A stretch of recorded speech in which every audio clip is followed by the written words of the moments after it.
ರಾಜ್ಯೋತ್ಸವಕ್ಕೆ 200 ರೂಪಾಯಿ நம்ம கடையில் சிக்கன் கபாப் ஆஃபர். அப்படியே கல்ற தின்னாக்க 200 ரூபாய் ஆஃபர். நீங்கள் என் பற்றி எவ்வளோ பேசுகிறீங்க விலை வந்து அப்படியே கீழே போயினே இருக்கு. சிக்கன் கடைக்காரங்கெல்லாம் வந்து இந்த லீடருங்கெல்லாம் சொல்கிறது, நான் இந்த மாதிரி நம்ம வயிற்று காய்ச்சிட்டான் வாய் காய்ச்சிட்டான் அப்படி இப்படின்னு சொல்கிறது. அப்படி இருக்கிறப்போ இந்த காசு லட்சக்கணக்கில் நீங்கள் துண்ணுக்கிறீங்களா கொண்டாந்து குத்துடுவீங்க. நாளைக்கே கடை சாத்திடுறேன். 1.5 கோடி வரணும் இந்த கேஜப்பில். கஷ்டப்பட்ட காசு ராவ் பகல் கஷ்டப்பட்ட காசு கொண்டாந்து உங்களுக்கு கோழி போட்டுக்கிறது. நான் அந்த காசு நகி எனக்கு குத்துருவோம். நான் நாளைக்கு கடை சாத்துறேன். உங்களுக்கு கொடுக்குற விலைக்கு நான் இங்கே கஸ்டமர் கொடுக்குறேன் ஆச்சுங்களா. நான் வந்து இதெல்லாம் நான் நிறைய 1.5 கோடி யார் சார் கொடுக்குறாங்க சார். 90% கொடுக்கும். மார்க்கெட்டுக்கு போங்க, சுல்தான் சிக்கன் ஸ்டால் நிற்கிது அங்கே போய் கேளுங்க. அது எதிரில் நம்ம நயாஸ் சிக்கன் ஸ்டால் நிற்கிது அங்கே போய் கேளுங்க. இந்த கேஜப்ல 90% சிக்கன் கடைக்காரங்க அதில் எல்லாரும் கொடுக்கணும்னு நான் சொல்ல. 10% நல்லவங்க கொடுத்துக்கிறாங்க. நான் இல்லைன்னு சொல்ல. 90% கடைக்காரங்க எனக்கு கொடுக்கணும் ஆச்சுங்களா. நீங்கள் போய் கேளுங்க. இது லீடருங்கெல்லாம் போய் சொல்கிறது பண்ணுறது இந்த சிக்கன் கடைக்காரங்க நான் சொல்கிறேன். இதே மாதிரி நீங்கள் சொல்லிருந்தா ரேட்டு வந்து மேலே போகாதுன்னு கீழே போயினே இருக்கும். இப்போ 240 ரூபாய் கபாப் விற்றுனுக்கிறேன். நீங்கள் சொன்னதுனாலே அவங்க பேசினாங்க. அதனால கன்னட ராஜ்யோத்சவாக்கு 200 ரூபாய் நம்ம கடையில் சிக்கன் கபாப் ஆஃபர். அப்படியே கல்ற தின்னாக்க 200 ரூபாய் ஆஃபர். நீங்கள் என் பற்றி எவ்வளோ பேசுகிறீங்க விலை வந்து அப்படியே கீழே போயினே இருக்கும். 240 200 ஆகும். 200 180 170 140 100 ரூபாய் கூட ஆகும். எப்படிலாம் ஒரு வியாபாரி புள்ள நான். ஆனால் எனக்கு வியாபாரம் பண்ணுறது எனக்கு தெரியும். ஏன்னா இன்னைக்கெல்லாம் நாளைக்கு நான் காசு சம்பாரிச்சிக்குவேன். லாபம் நஷ்டம் எனக்கு பார்த்துருது எனக்கு தெரியும். யாரோ ஒருத்தன் சொல்கிறான் கேஜி கோழி கிளீன் பண்ணால் 3/4 கேஜி வருது 1/4 கேஜி வருது. அதெல்லாம் கணக்கு நீ பார்க்காத. வந்து சாப்பிட்டு பாரு அப்புறமா சொல்லு எனக்கு ಲಾಭಮೋ ನಷ್ಟಮೋ ಅದೆಲ್ಲ ನೀ ಕಣಕ್ಕೆ ಕೊಡೋದೆ. ಬರೀ ನೀವು ಮಾಂಗ ಸಾಕು ಕೊಟ್ಟ ಇಲ್ಲ ಅದೇಲಿ. ನಗರಸಭಾ ಸದಸ್ಯರು ನಾವು ಬೇರೆ ಹೋಟ್ಲ್ ಅವ್ರಿಗೆ ಅಂಗಡಿಯವ್ರಿಗೆ ನಾವು ಅಡ್ವೈಸ್ ಮಾಡ್ತೀವಿ. ಹೋಗಿ ನಾವು ಕಮಿಷನರ್ ಜೊತೆದಲ್ಲಿ ಹೋಗಿ ನಾವು ಎಲ್ಲ ಈ ಥರ ಮಾಡಬಾರ್ದು ಅಂದ್ಬಿಟ್ಟು ನಾವು ಅಡ್ವೈಸ್ ಮಾಡ್ತೀವಿ. ಅಂಗಡಿಗೆ ಹೋಗಿ ಹೆಲ್ತ್ ಇನ್ಸ್ಪೆಕ್ಟರ್ ಜೊತೆಯಲ್ಲಿ. ಹಂಗಿರುವಾಗ ನಾನೇ ಇದು ಕಲರ್ ಮಿಕ್ಸ್ ಮಾಡಿದ್ರೆ ಚೆನ್ನಾಗಿರಲ್ಲ. ಆ ತಪ್ಪು ನಾವು ಮಾಡಲ್ಲ. ಅದು ಕಾನೂನದಲ್ಲಿ ಇದೆ. ಕಲರ್ ಎಲ್ಲ ಮಿಕ್ಸ್ ಮಾಡಬಾರ್ದು ಅಂದ್ಬಿಟ್ಟು ನಾವು ಕಲರ್ ಯಾವ ಕಲರ್ ನಾವು ಮಿಕ್ಸ್ ಮಾಡಲ್ಲ. ಗ್ರೀನ್ ಕಲರ್ ಆಗಲಿ ರೆಡ್ ಕಲರ್ ಆಗಲಿ ಯೆಲ್ಲೋ ಕಲರ್ ಆಗಲಿ ಏನು ಮಿಕ್ಸ್ ಮಾಡಲ್ಲ. ಏನಿದ್ರು ನ್ಯಾಚುರಲ್ ಶಕ್ತಿ ಮಸಾಲ ಅಷ್ಟೇ ನಮ್ಮದ್ರಲ್ಲಿ ಇರೋದು. ಅದೇ ಮಸಾಲ ಏನಿದ್ರು ಸಾಹೇಬ್ರು ಬಂದುಬಿಟ್ಟು ಸಾಂಪಲ್ ತೊಗೊಂಡಿದ್ದಾರೆ ನಮ್ಮದರಲ್ಲಿ. ಅವ್ರು ಚೆಕ್ ಮಾಡಿ ನೋಡಿ ಎಲ್ಲಿ ಅದರಲ್ಲಿ ಏನು ಕಡಿಮೆ ಇದೆ ಏನು ಜಾಸ್ತಿ ಇದೆ ಅವ್ರು ಏನು.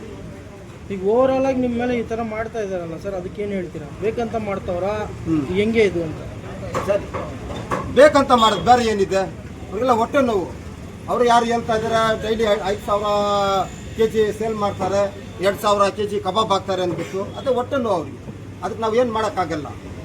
ಅವರು ಬಂದುಬಿಟ್ಟು ನೋಡಬೇಕು ಫಸ್ಟೇ ನಮ್ಮ ಅಂಗಡಿದಲ್ಲಿ ತಗೊಂಡೋಗಿ ಅವ್ರು ತಿಂದ್ಬಿಟ್ಟು ಅವ್ರು ಹೇಳ್ಬೇಕು ನಮ್ಮದು ಹೆಂಗೆ ಕಲರ್ ಇದೆಯಾ ಏನಿದೆ ಚಿಕನ್ ಚೆನ್ನಾಗಿದೆಯಾ ಇಲ್ಲ ಅಂದ್ಬಿಟ್ಟು.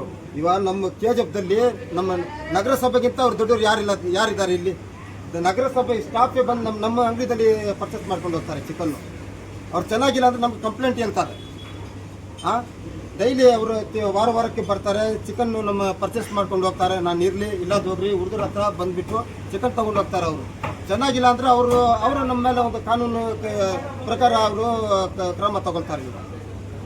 ಎಲ್ಲಿ ನಮ್ಮ ಕೆಜಿಎಫ್ದಲ್ಲಿ ಎಷ್ಟು ಲೀಡರ್ಸ್ ಇದ್ದಾರೆ. ಅವ್ರ ಮನೆ ಫಂಕ್ಷನ್ ಮದುವೆ ಏನಿದ್ರೂ ಇಲ್ಲೇ ತಗೊಂಡು ಹೋಗ್ತಾರೆ. ಬೇರೆ ಏನಿಲ್ಲ. ಅದು ಪರ್ಸನಲ್ ವೆಕ್ಸ್. ಅದು ನಿಮಗೆ ಗೊತ್ತಿರಬೇಕು. ಅದು ಖಬರಸ್ಥಾನದಲ್ಲಿ ಏನೋ ಸ್ಲಾಟ್ ಹೌಸ್ ಮಾಡ್ತೀನಿ ಬಿಟ್ಟು ನಾನು ಅಲ್ಲಿ ಮಾಡಬಾರ್ದು ಅಂದ್ಬಿಟ್ಟು ನಾನು ಕೇಳಿದೆ. ಅದಕ್ಕೆ ಥರ ಮಾಡ್ತಾರೆ. ಮಾಡಲಿ ಅವ್ರು ಏನೇನು ಮಾಡ್ತಾರೆ ಮಾಡಲಿ. ನಮಗೆ ಏನು ಮಾಡಬೇಕು ನಮ್ಗೆ ಗೊತ್ತು, ನಾವು ಮಾಡ್ತೀವಿ. ನಾನು MG ಮಾರ್ಕೆಟ್ದಲ್ಲಿ 2002ರಿಂದ ನಾನು ಚಿಕನ್ ಅಂಗಡಿ ಇಟ್ಟಿದ್ದೀನಿ. ಆಮೇಲೆ ಅಲ್ಲಿಂದ ಇಲ್ಲಿ ಬಂದುಬಿಟ್ಟು ಒಂದು 7 ವರ್ಷ ಆಯಿತು. 2018-19ದಲ್ಲಿ ನಮ್ಮ ಅಂಗಡಿ ಓಪನ್ ಆಗಿರೋದು. ಆವತ್ತಿಂದ ಇವತ್ತು 5-6 ವರ್ಷ 7 ವರ್ಷ ಆಗ್ತಾಯಿದೆ. ಇವತ್ತುವರೆಗೂ ನಮ್ಮ ಅಂಗಡಿದಲ್ಲಿ ಒಂದು ಕಂಪ್ಲೇಂಟ್ ಇಲ್ಲ. ಚಿಕನ್ ಸರಿಯಾಗಿಲ್ಲ ಅಂತ ಯಾರು ನಮ್ಮ ಅಂಗಡಿದಲ್ಲಿ ಸಾವಿರಾರು ಜನ ಬರ್ತಾರೆ. ಕೆಜಿಎಫ್ದಲ್ಲಿ ಯಾರು ಮುಟ್ಟಾಲ್ ಯಾರು ಇಲ್ಲ, ಇಲ್ಲಿ ಗುಗ್ಗುಗಳು ಯಾರು ಇಲ್ಲ. ಬರ್ತಾರೆ ಚಿಕನ್ ತೊಗೊಂಡೋಗಿ ತಿಂತಾರೆ. ನಮ್ಮ ಕೆಜಿಎಫ್ದಲ್ಲಿ ಎಷ್ಟು ಹೋಟ್ಲಿದೆ ಅದು ಅರ್ಧ ಹೋಟೆಲ್ದಲ್ಲಿ ನಮ್ಮ ಚಿಕನ್ ಹೋಗೋದು. ನಮ್ಮ ಚಿಕನ್ನೇ ನಾವೇ ಚಿಕನ್ ಕೊಡೋದು. ಬಂಗಾರಪೇಟೆ ಆಗಲಿ KFC ಬಂಗಾರಪೇಟೆದಲ್ಲಿ ಇದೆ. ಅವ್ರಿಗೆಲ್ಲ ಕೇಳಿ. ಕ್ರಿಸ್ಪಿ ಚಿಕನ್ ಇದೆ ಅವ್ರಿಗೆ ಹೋಗಿ ಕೇಳಿ. ಕೃಷ್ಣ ಫುಡ್ ಸೆಂಟರ್ ಇದೆ ಅವ್ರಿಗೆ ಕೇಳಿ.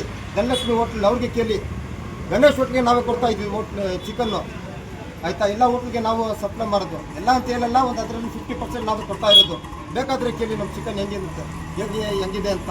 ಯಾರು ಒಬ್ಬರದ್ದು ಕೂಡ ಕಂಪ್ಲೇಂಟ್ ಇಲ್ಲ. ಕಂಪ್ಲೇಂಟ್ ಏನಾದರೂ ಇದ್ರೆ ನಾವು ಸುಧಾರಿಸ್ಕೊಳ್ತೀವಿ ಅದರಲ್ಲಿ, ಆಯ್ತಾ.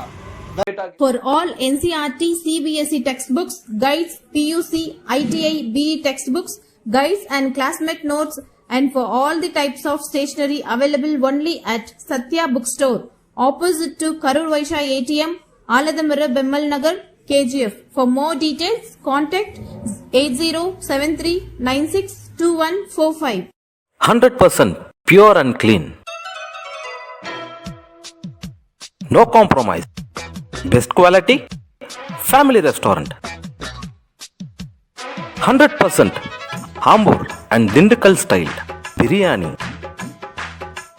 100% Venus biryani. Near Government Maternity Hospital, Maharaja Road, Robertson Peak.